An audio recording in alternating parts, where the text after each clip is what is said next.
alamin Lailatul Qadar menika boten kados mendung. Tapi lek enten yang panjenengan punten mriki kathah sing Islam sekujur tubuh, mangke sampean mulai injing kados tubuhipun panjenengan gemeter. Bergetar ngoten. Apa sih aku kok ngene? Mongko niku kula sampaikan ilmune. Lah ngoten nggih, panjenengan lampahi istiqomah, mangke Allah ingkang semerap dadose panjenengan mangke diparingi hadiah datang Allah hasil istiqomah panjenengan dikepanggi Lailatul Qadar. Dadi Lailatul Qadar menika perwujudane para malaikat sing wujud sinar-sinar menika wonten malaikat ingkang wujud menungso. Niku kados mudhunaken masjid-masjid menika nggih niku wau ingkang kula critakaken.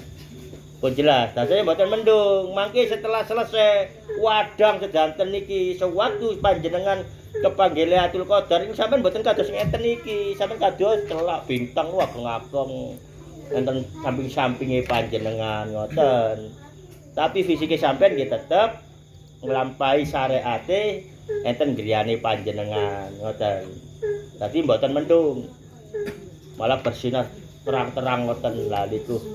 Nggih, lah niku wis mboten usah aku duduk turunane sapa-sapa gak iso ngono gak iso ngene aku males wis gak istiqomah nggih mboten kepanggih temenan lha ngoten nggih nggih mudah nggih kula sampaiaken niki sedanten menika saged lah niki kula sambung langsung nggih Lailatul Qadar malaikat menika sing kula critakaken niku wau nggih lah niki Lailatul Qadar ingkang bersama menungso panjenengan nglampahi napa istiqomah niku wau di bulan Ramadan khusus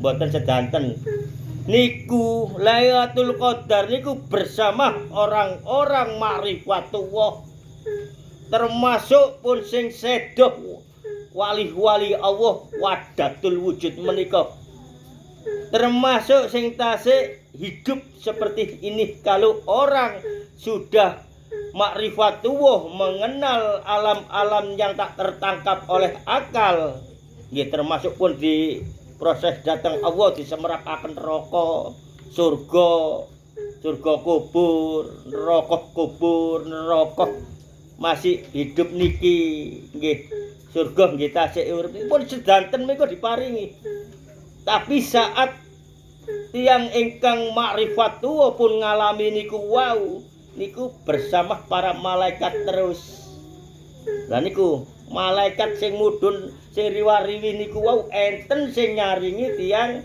ingkang ma'rifatullah niku gandhaipun Allah mboten saged dijaluk mboten enten wirid khusus nggih panjenengan niki pun kathah ingkang sing ngrasakaken Islam sekujur tubuh panjenengan.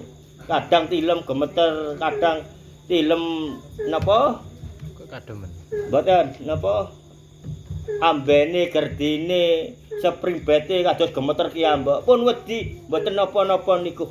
Niku hasilipun panjenengan istiqomah sholawat nggih termasuk panjenengan tedha-tedha niki.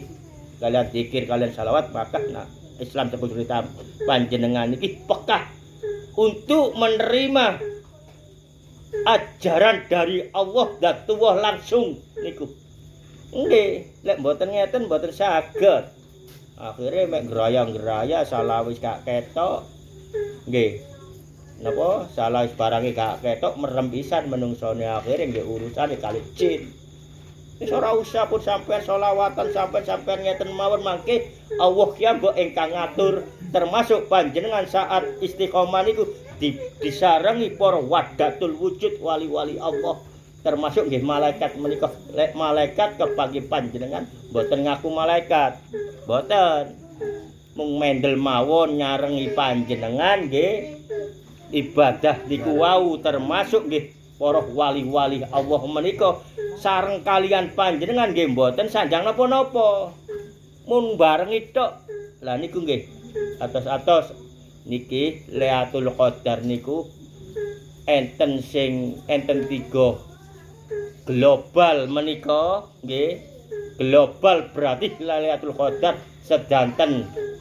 Nggih, sedanten alam donya niki mongko Lailatul Qadar niki enten sing rusak.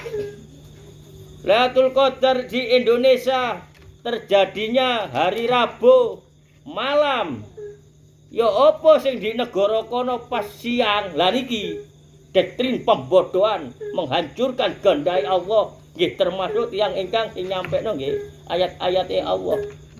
Indonesia pun Lailatul Qadar tapi negara liya kan boten. Awan. Lah niku mongko ingkang kula terangaken nggih ten Indonesia. Kula boten nerangaken ten negara liya.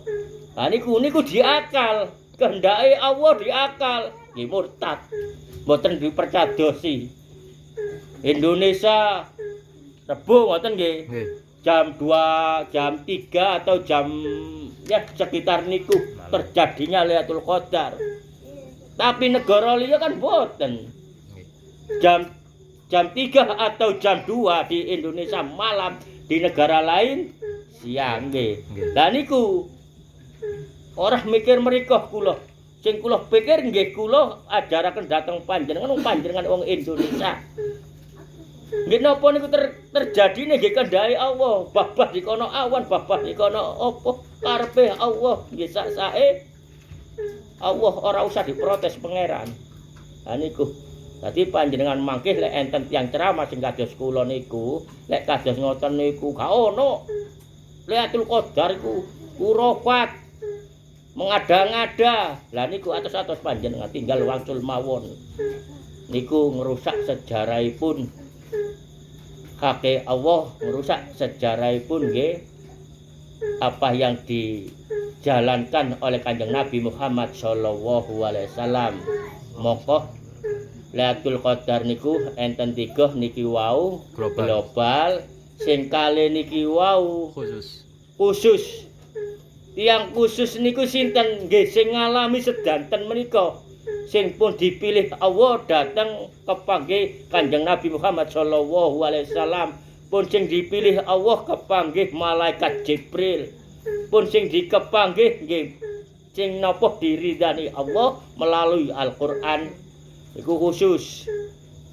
Enten malih Lailatul Qadar niku individu niku napa dewe-dewe niki wau donya nggih global. Terus niki wau khusus nggih niki individu ini napa dewe-dewe. Oh sami nggih Khusus niku sami mawon niki wau termasuk panjenengan gak usah dadi wali, panjenengan cukup mawon dadi wali murid nggih.